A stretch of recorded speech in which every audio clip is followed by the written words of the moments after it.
Alex. Let me tell you about Finman. Hiveswap's complete failure as a Kickstarter. Star Fox Command is the first game that you get to be Anthony Birch. The first of many fuck yous. Like a fucking Looney Tunes? Homestuck. The only stipulation was behave yourself and keep your dick in your pants, and you have not followed through on that. What? Do you hear that noise, Alex? It sounds like a Hiveswap news update. And you know what that means, Alex? It's time for me to tell you about the fat man falling downstairs. That is Hiveswap Part 2. Dude, sick reference.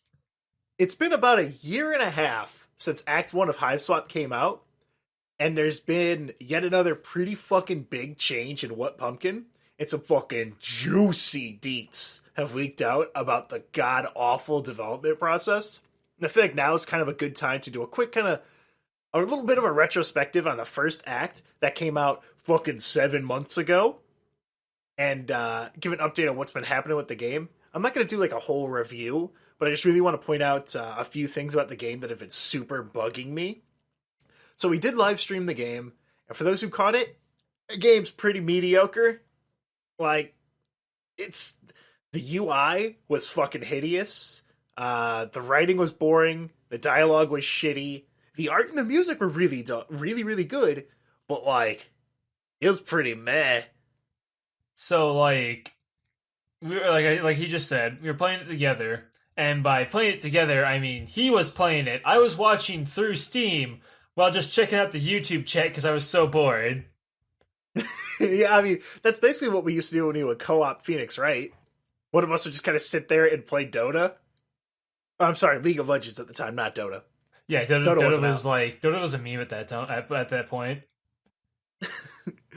So there's two major issues I have with the game. The first is the lack of MS Paint adventure elements that the Homestuck comic had. I actually spoke with the creative director and producer Cohen Edenfield on his Tumblr, and I asked about the lack of a capture log system. And for those who remember, every character in the Homestuck universe had an item system called a capture log that stored, or a Silodex actually, that stores their inventory in like a weird creative way. Like Dave had one that used number roots. So if you picked up a skateboard, it would be like 1 for every consonant, 2 for a vowel, add them all together, get the root number, and then put it in slot 0 through 9. You know, it was just like a weird thing. Like he had to call a skateboard a radical plank device so that it would go in like slot 5 or whatever. So I asked Cohen on Tumblr, you know, in as respectful a way as I could, I said, why did the team decide to abandon the Silodex as a creative inventory system? And he responded with, it was never abandoned because it was never even considered. It's funny to read about John struggling with his inventory because you're not John. When you have to deal with your inventory, it just feels like a bad game. You want to know what feels like a bad game, Alex? Hiveswap Act 1. When I first read that response, I thought it was like a joke, like he was just messing with me.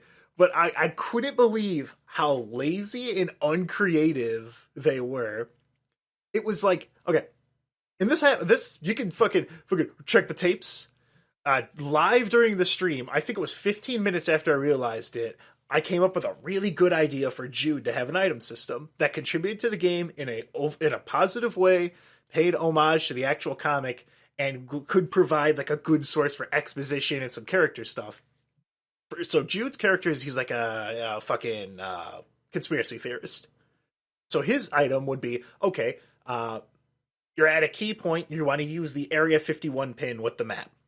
And so when you do it, it drops down and there's a connect the dots thing where you have all these different push pins and you can see the outline of like a UFO. So you connect the dots using the yarn like a fucking police, you know, in that classic kind of like dark, like what's the dude in Always Sunny in Philadelphia? That part where it's like, where is, what the fuck was it? You know what I'm talking about, Alex? No, because I've only seen like one season of that show. You would like post the image to me like 6 times a day for like a week. Pepe Silvia. Yeah, who is Pepe Silvia? Like that shit. And just basic like human thinky power. Human thinky power would make you go like, oh, well, I mean, obviously you don't use this every single time you have to use an item. That's fucking stupid. You just use it for things that are big and important because it's a puzzle. And I just couldn't believe that they just... What I guess I've come to the reason why isn't the fact that they didn't think about it, but probably just the fact that they were either too lazy, too uncreative, or didn't have the programming skill.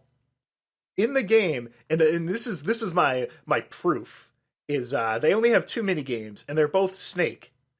And one of the most popular Unity tutorials is how to make Snake easy anyone can do. The second thing that really fucking bugged me is, okay, so your name is Hiveswap J. Writer. You're 20 years old and you just got out of college. Your friend got you a job at What Pumpkin, just like literally everyone else here. Your job is to write for this room. There's 6 objects in the room, and you write some basic informational text about each one. You know, oh, this box is really dirty. That sword is blah, blah, blah, blah, blah. So, you know, you go ahead and you crack open a few wise ones for a few item combos that make sense. And now let's play a little game of pretend here and pretend that there's any kind of managerial work that was being done at What Pumpkin. Your boss comes in and tells you, good work. Now write 7 more lines for each object in there because we have unique dialogue for every single item in your inventory. So you're like, oh boy, okay, all right. You've got a few funny jokes left over, but you're 50 line behind. You have 50 more lines that you still have to write, and you're done with jokes. Your jokes have run out. You know, the solid goofs that you had brewing are gone. So your only choice now is to write quick, curt dialogue or resort to like generic non-committal jokes that you've already used multiple times. So you slog through it, and you're finally getting near the end, and you find out that they added another item into the game that the player could get. So now you have to go back and for every single item in that room, add another line of dialogue. And then you find out, once a player has gone through this room, they activate a switch and they can never go back into it. So you just wrote, 6 times 7? You wrote 50 lines of dialogue that only has a one-time chance of appearing, and some of them, if they don't pick up the items before then, they can't even see. So you put a shitload of items in there, and it is the biggest case of diminishing returns I've ever seen in my entire fucking life. In any game, I cannot think of a worse idea. Because if you have to write 50 goddamn jokes every single room, you're not, you aren't like a fucking early writer for SpongeBob, or on the fucking writing team for Seinfeld. You're a 20-year-old who's never had an actual job working on the fucking Homestuck game. You're not that good of a writer. You're not going to be able to come up with 51 jokes in a room that are actually worthwhile. So, again, because I was only kind of checking, every now and then at it, right? Kind of glancing on through. So, what specific room are you talking about? Because was it the very first room in the game? Because you could go back there later. Well, here's the thing. So there's a room that you go into and then you can't go into again. And the example that I saw was the basement. You go into the basement and there's a lot of interactable things. But once you go over and you pull the switch, a monster comes out and you have to leave the room and you can't go in there anymore. So if you wrote, if you managed to get a pretty good goof in there, because let's say that the player goes in there and they're supposed to have 4 items, but you can also get the E battery. Well, now you have to go in there and make sure that the E battery has a dialogue choice that absolutely no one is going to see because they have to be playing the game out of order and go to this thing. And you're putting so much effort into something that has, you're not, the average player isn't even going to see it. You're essentially just wasting your time. Pretty much. You're in the main area of the game. Okay, so let's say you came up with a really funny line for using the spices and the suit of armor. So I'm the player, and I've been playing the game for a little bit. I've given up on using every item combination by room 3, because if only 3 out of every 10 jokes are funny, I'm not going to keep using every single item on there. I'll see there's a suit of armor. Let me try using the magnet on it. Okay, that didn't do anything. Nothing else in my inventory matters, so I'm not going to bother. Because last time I did this, it was just a bunch of non-committal bad jokes because you had to write 52 jokes per room. And this is the biggest part. This is one of the biggest things they fucked up on, is that this is one of the main selling points of their game. It's right there, bright and bold on the Steam store page, as one of their selling points is every single item and combination has a unique dialogue. So they've locked themselves into doing this for 3 more acts.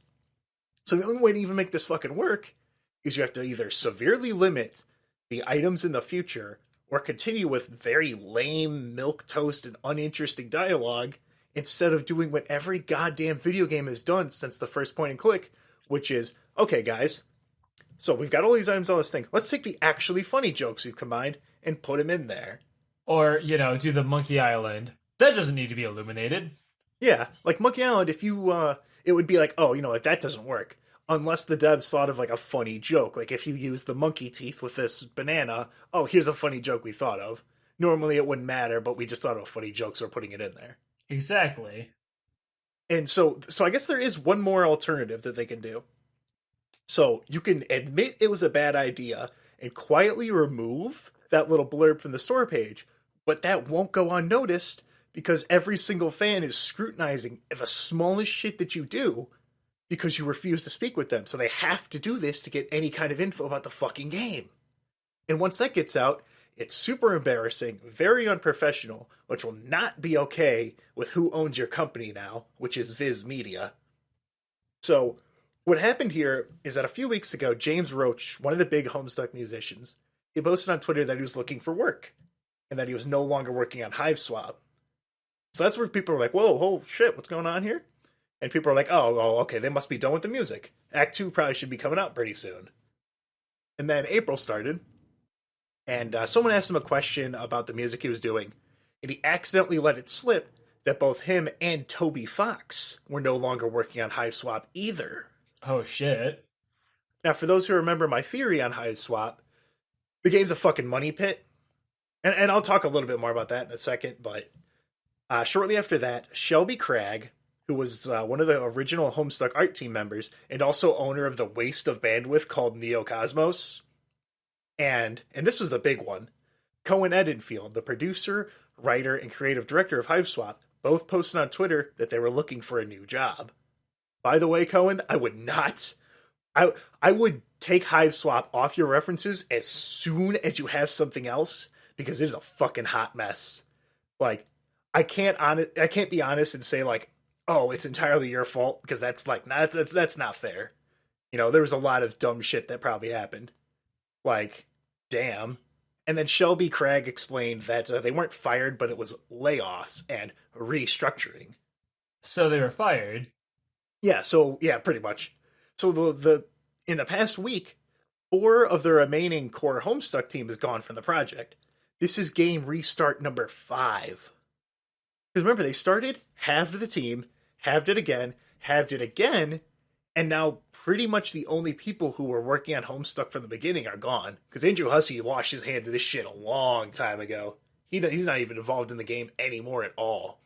So the original team was cut in half and then cut in half again. How big was the original team when this all started? Remind me, because it's been a long time. Way too fucking big. There's a picture of them. It's like 20-something people. And that was when the game was being like... First it was the Odd Gentleman. Then the Odd Gentleman's like, haha, shut up, loser. Thanks for the money. We're going to go make King's Quest now. Fuck off. Hey, it paid off. The game was pretty good. It did. It was pretty good. It's a pretty good-ass game. And so then they had their version, which was making the game in 3D, which was like 21 people or so. Abso-fucking-lutely no clue what they were doing. They release a horrible, horrible trailer that runs at a silky smooth cinematic 6 frames per second that for some reason they thought was okay to show.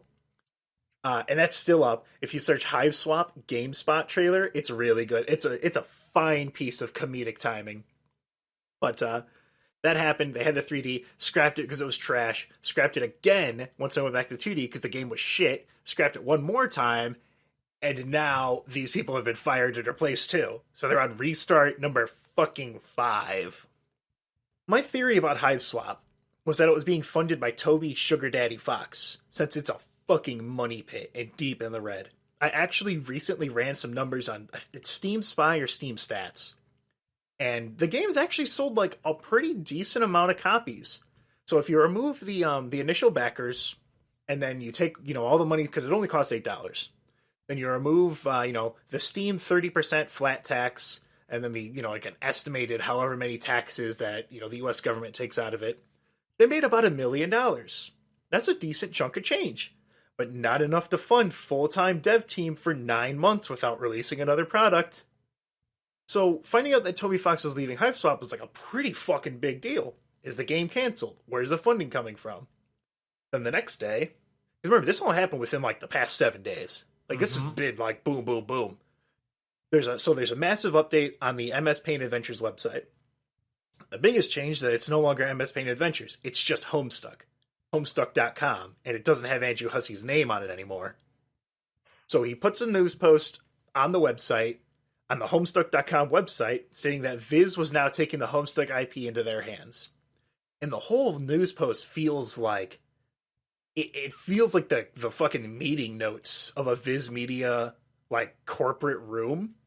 It talks about how Viz is going to respect the fans and the fandom and provide the Homestuck content and blah blah blah blah. And there's not even any like jokey Homestuck like Andrew Hussey normal writing. They did do so. This was something that was actually pretty good. So they took the biggest problem with Homestuck is like being preserved for the future is that it's mostly in Flash, and Flash is dead. It's gone. Most browsers like are hesitant to even support Flash now. No fucking phones do.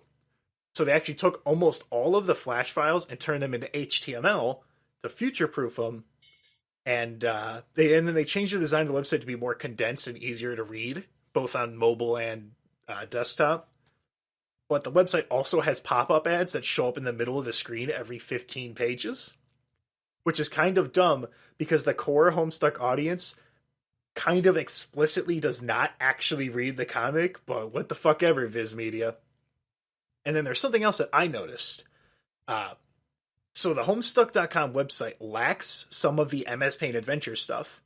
Most notably, in the original Homestuck, John had like a shelf of games early on in the first act.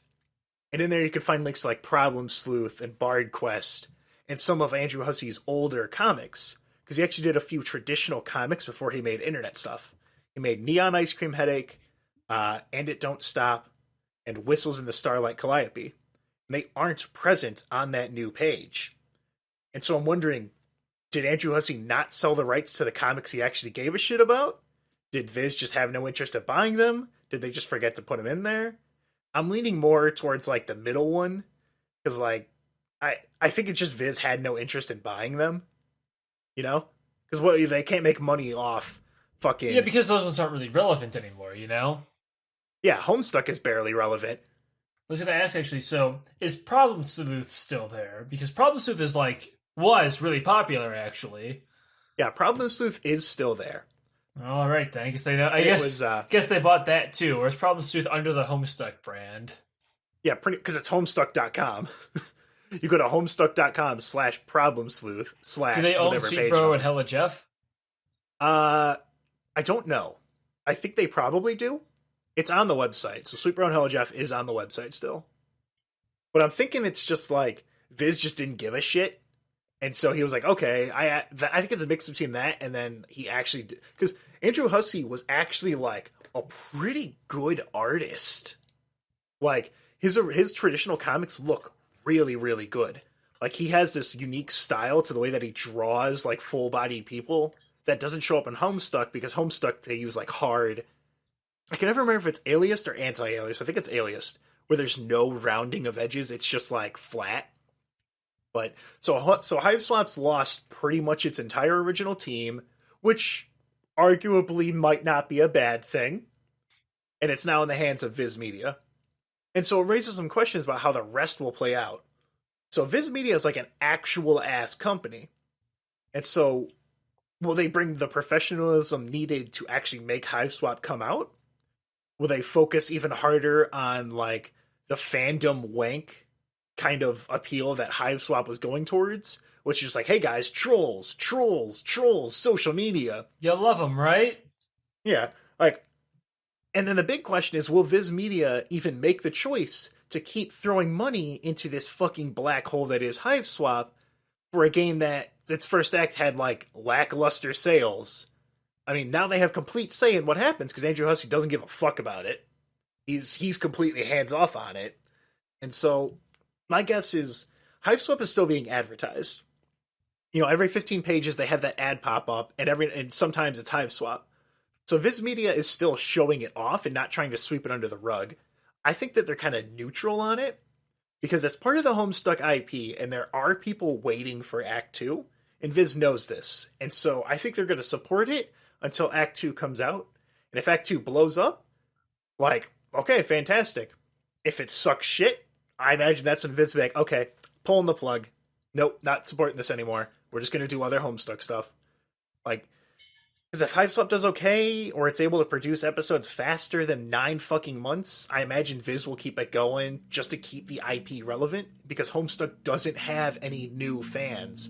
I can't think of anyone, unless it was someone I unintentionally got to read Homestuck, reading Homestuck. Like, I can't think of fucking anyone. Okay, so check this. So you're talking earlier about Viz Media taking over it, and you asked, what will they do with the series? Will they continue to, like, will they continue their pursuit of, like, interest in it, right? Mm-hmm. So hear me out on this, right? Remember that post you just mentioned? That really, really corporate-looking post that didn't seem like any fun or liveliness to it whatsoever? Yes. So please remember a couple weeks ago, or maybe like a month ago at this point in time, the Yumaniki episode we did where the Katakoa Corporation bought the rights to Yumaniki and made that one spin-off game / reimagining / sequel that was very low budget, and they said was worked together with Kikiyama. Oh, he has its approval, blah blah blah, with a long corporate message and everything. I'm just saying, I think that's going to repeat itself, but with Homestuck instead of Yumaniki. So this isn't all that's come out. There's also been one last thing that they showed off. Viz Media now owns Homestuck as an IP. Before it was only the publication rights for the book, but then he just sold it.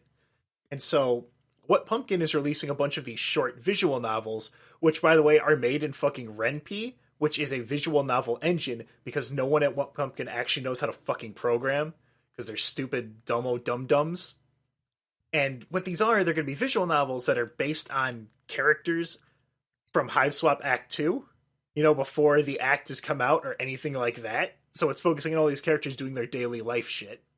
And on every single social media post that they made about that, they made goddamn sure to have in big bright letters written by Andrew Hussey, because they know that no one gives a shit about anything Homestuck related that's not written or immediately overseen by Andrew Hussey. Same like if that Yumaniki game came out and it didn't have Kikiyama's name right there, you would not give a single shit. Exactly, which is why I'm worried that, I guess I really shouldn't be worried because I don't care that much about Homestuck, but you get what I'm saying.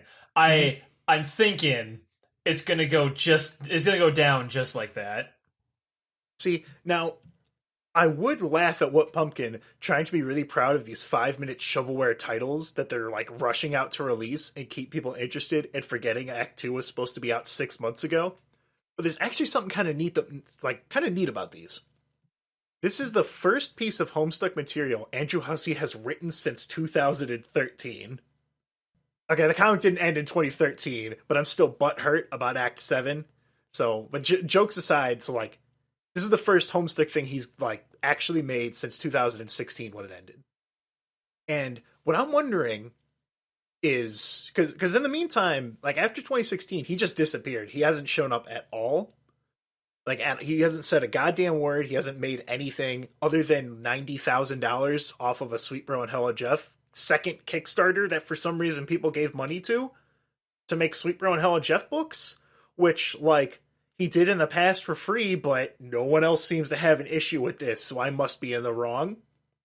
But I'm interested to see how these little short visual novels go, because he's the one writing them, and if he's still as actually funny and clever as I remember the early Homestuck stuff being, then I'll actually be pretty excited to see these, because they only cost $1. I think the first one's free, and then it's just $1, and then they're going to be releasing like $1 DLCs on Steam to add the other characters if you're interested in them. Like, I'll pay $1 to do the dating sim of like the big tittied like clown chick. She looks interesting. You bet. So it's like 18 in total, I think. And I think the 18th one, and someone just told me this, so I don't know if this is actually true, but it's going to be like one of those $10,000 fan trolls. Oh, like, fuck. So like, I'm wondering, so if they end up being like early Homestuck where he was actually funny and entertaining, it'll be pretty neat. But if it's just going to be like Hiveswap, where it was boring, mediocre, not that funny, and just like secondary fan wankfest, I'm not. It's just gonna be like, okay, well, that's the final nail in the coffin. Like, all right, guess it's never going to get better. But So, but what? But question, nothing. question: when this game comes out and all this DLC and whatever, are we going to stream it? The Friendship Simulator, probably not, because it's just a visual novel. There's no really, except for like choosing options, there's really nothing to do. Act 2, Act 2, when that does come out, we'll play that one. Act 3 and 4 probably will never come out, so we'll probably never get the chance to stream those. But I'm still 100% going to play through Hiveswap, because I already paid for it years ago, so I don't have to give them any additional money, and I will stream them. But I'm cautiously optimistic about I think they call them friendship simulators. I'm cautiously optimistic about those. This could be what it is to like get me more. I want to see Andrew Hussey do some other stuff again, but at the same time, he's also 38 years old, so like he might just kick it and never do anything again. You know? Yeah, I understand. I mean, if I was 38 goddamn years old, I sure as hell wouldn't want to be entertaining only a bunch of 14-year-old girls who drink out of my Faygo bottle. God, I was going to save this to mention in one of the Homestuck episodes, but there's a fucking video, and I'm going to end it on this one because there's nowhere to go except like up from here. There's a video that someone took where they give like Andrew Hussey a Dr. Pepper. He cracks it open, takes a sip out of it, and then like hands it back, and then they pass it around and keep drinking out of it. They're just so weird, man. It is worse than the bucket video. The bucket video is just gross, gross teenagers. That Dr. Pepper one, that was real life, Alex. It's like some freaky cult shit, you know? It is. They're just passing it around, worshiping this being. But yeah, so this was a little bit of a shorter episode. I just we were going to turn into a Noise Boys, but like I didn't feel like there was anything we could really attach onto the end of this. I didn't really feel like it. I mean, you could say that. You'd be wrong, but you could say that. So, yeah, this is just a shorter one. Hiveswap update. Newscast. Let me tell you about news. Only a quarter. So, Alex, how about you do the plugs this time? Let's see if you can handle it, Mr. Man. What are the plugs again? I don't know, Alex. Where can you find the podcast at? You can find the podcast here on YouTube, the Let Me Tell You About channel. You can email us at at what is it, gmail.com? How many T's is that, Alex? 3 T's, because you're an idiot. You can What else? oh god. You can give us money on Patreon, which will be in the description. Okay, you're almost halfway done. Fucking sweat dripped from my fat fucking brow. We gotta give a shout out to all of our Patreon backers. Alex, you already said that. No. I said you can find us and give us money on Patreon. I didn't say the shout out part yet. All right, Alex, I'll give you a hint. It starts with a T. You can follow us on Twitter. And what's that Twitter? Come on, Alex, you can do it. Come on, do your little jeering brain power. Come on. Jeering. Fucking, oh jeez. Could I get a hint? Let me tell you PD. That's what That's it is. it, PD. And then what? Here, I'll put a bullet through your brain and fucking end this suffering, Alex. You can also find the Discord, which is in the description. And remember, Alex, always and forever, I will hate Homestuck. You say you don't like Homestuck anymore, but you know you're gonna buy that goddamn visual novel when it comes out anyway. Yeah, I am.